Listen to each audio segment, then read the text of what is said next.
What is going on, guys? It's your boy Apathy, and today I'm going to be giving you guys the best settings for Warzone 2. More visibility, higher FPS, less crashing. Are you struggling listening to footsteps? Well, I got you. And on top of it, for a little bonus, improving your aim, let's get right into it. So we're going to be starting off with the graphics tab. Now, for display mode, always rock the full screen. Make sure it's the right monitor, obviously the right graphics card.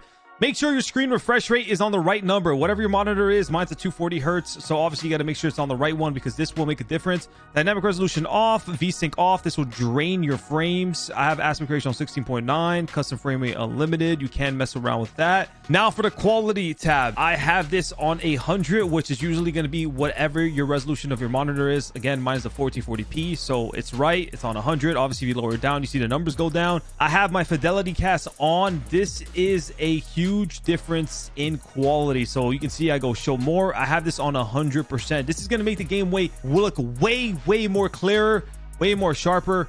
It's going to make the graphics look amazing. The only thing is it does drain some frames. Some people like to mess around with DLSS instead, but I personally love this. I don't care if I lose 15-20 frames because the difference it makes is incredible. I am on SMA T2X, low video memory scale on 90.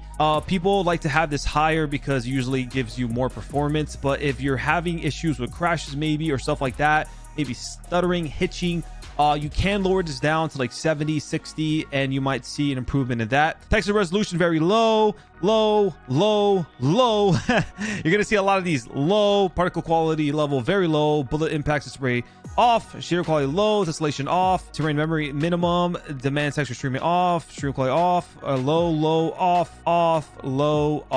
Low medium, low ambient occlusion off. So for spot cache, people have been talking about this where it might help with the stuttering or even the crashes. You can put this on ultra or high.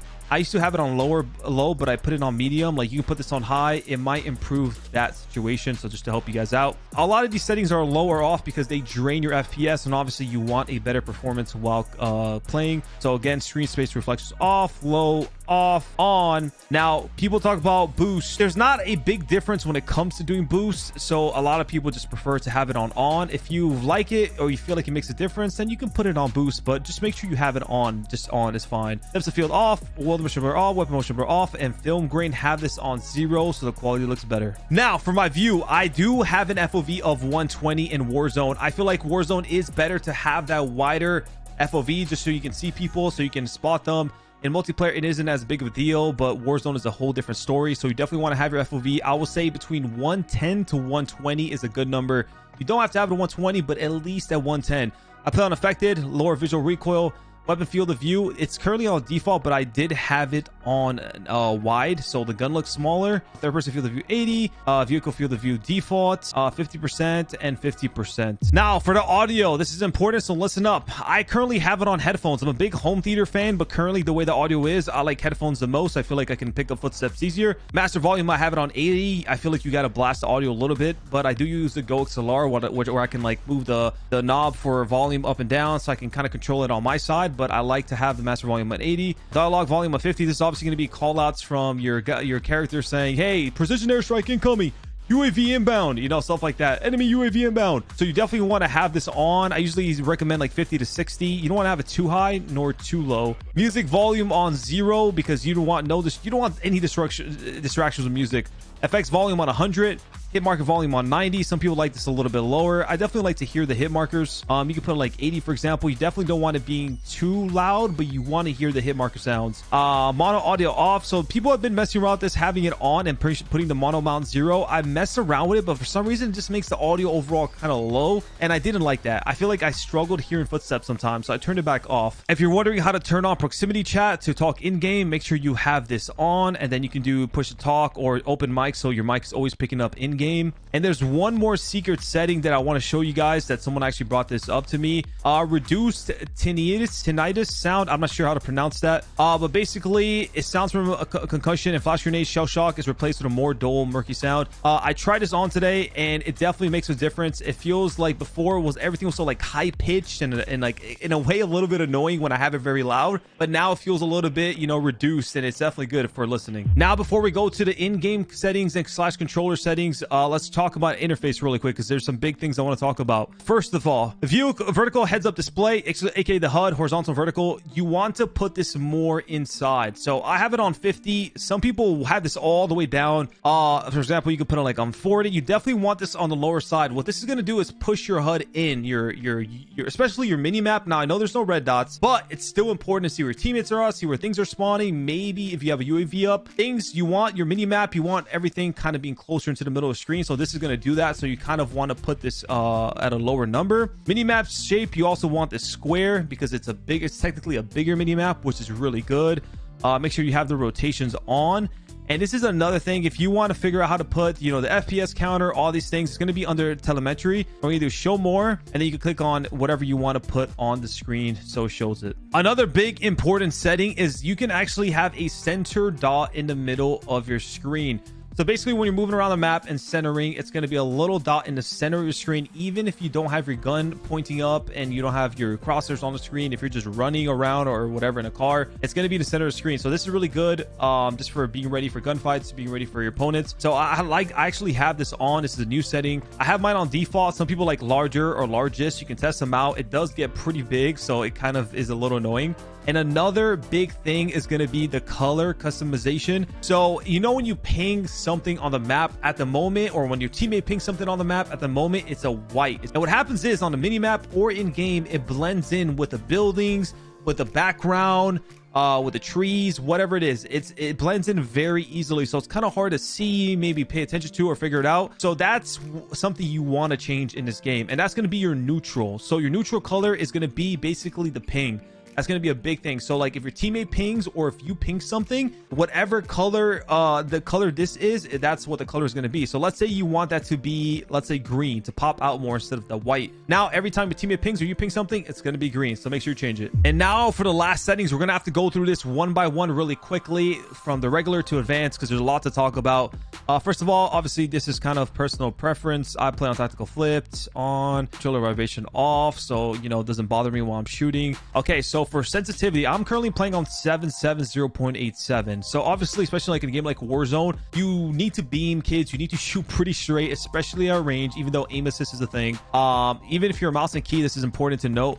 You want to be able to play on a lower sense. So I really recommend between 6 to 8 is usually 6, 7, or 8. And then ADS sense, you want to be around a 6. So for example, if you do 6.6, then 1. If you do 7.7, then 0.87 or something like that. So that is a good way to lower your ADS. And like, even if though I'm playing on a slightly higher sense, I am still having my ADS sense slower. So that way I can shoot very straight. So you can also mess around with the sensitivity multiplier. I don't really like doing that because it throws me off a little bit. And now for the next thing. So I have automatic tactical sprint on. I know there's another way to mess around with the setting, but I personally just like it this way. I maybe in the future might mess around with the auto move forward, whatever that thing is. But I've been liking tactical sprint. You just got to be careful when engaging with gunfights. You know, you got to be ready to have your gun up, which you just get used to it. And this is another big setting in Warzone 2. Prioritize interact. Now, this is the old Warzone setting where, you know, you pick up items really quickly. You can reload with square. But if you get into a gunfight or something, or if there's a lot of loot even,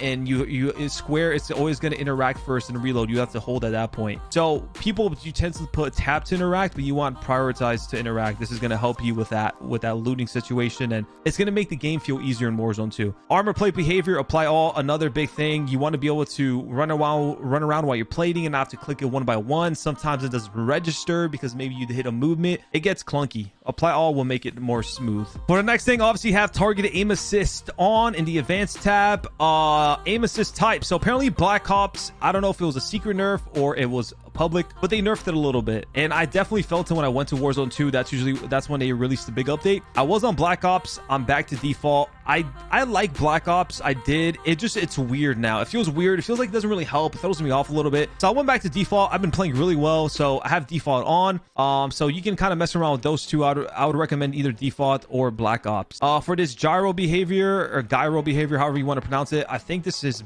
more important for PS5 controllers. I don't know, but I have this off because apparently it can affect your controller. Aim response curve type dynamic. This is a big thing I've been preaching since MW 2019. Since 2019 MW, Cold War, Vanguard, this game. Like, have it on dynamic. It's harder to improve. Someone came into my chat today on my Twitch stream and said dynamic has been very hard. I'm trying to adapt to it, but I just can't seem to get it. Do you have any tips? And all I said was lower your sensitivity and keep practicing, because what dynamic does is it speeds up your sensitivity initially. So that's why I recommend playing on like 6, 7, 8 and then getting used to dynamic. It definitely is a little bit, it will, what I like to say, it allows you to reach your full potential. Like, it maxes you out. So like, you play on standard for a bit, you know, maybe practice your centering, practice your aim a little bit, but once you kind of get decent aim, then switch to dynamic if you want. That way you're already like pretty good, and then you really can max out that potential. I have my ADS sense multiplier focus on 1, ADS sensitivity transition timing on instant, and custom sensitivity per zoom off. Now the next thing, dead zones. Dead zones are a big thing in Call of Duty, especially if you're a controller player, and you need to understand this is going to affect your aim in a negative way, and or affect your movement in a negative way. So left stick minimum, this is basically your movement stick. I always have this on 0.01 or 0.02. Usually you don't really get stick drift on your left stick. It's more so your right stick, because it's also really hard for your character to move on by itself. So I have this on a very low, so my controller reacts very quickly and it's very sensitive to moving. Right stick, I have this on 0.05, which is basically the default. That way I can still control my aim. If you have this on too high, what happens is your dead zone basically gets increased. So now you have less. The lower it is, the more you can do those little minor adjustments mid gunfight. If you play on a higher dead zone, you're gonna realize very quickly, like, I dare you to test this out. Go play on 0.25, aim around, go shoot people. You're gonna feel this heavy, you're gonna feel like it's hard to like trace people sometimes, and then go all the way down to 0.05, and then you're gonna be like, whoa, this feels so smooth and clean and like loose, and like it feels so much better. And by default, I think Warzone 2 and NW2 has it on 0.15. So you want to lower it down to basically what the default is, 0.05, and this is gonna allow you to have better aim. Now if you have to go over like a 0.1 because your stick drift is really bad and you have to play on like 0.15, 14, at that point I would really recommend on investing or trying to get a new controller, because it is going to affect you in a really bad way. So left stick max 0.7, basically this is going to be like, you think of it, your stick has to go all the way to hit the maximum speed on your controller. So 0.7 is basically going to be, it's going to lower that threshold, so it's going to be closer. So you just move it a little bit and boom, you're already at the maximum. So this is going to allow you basically to sprint faster, move around faster.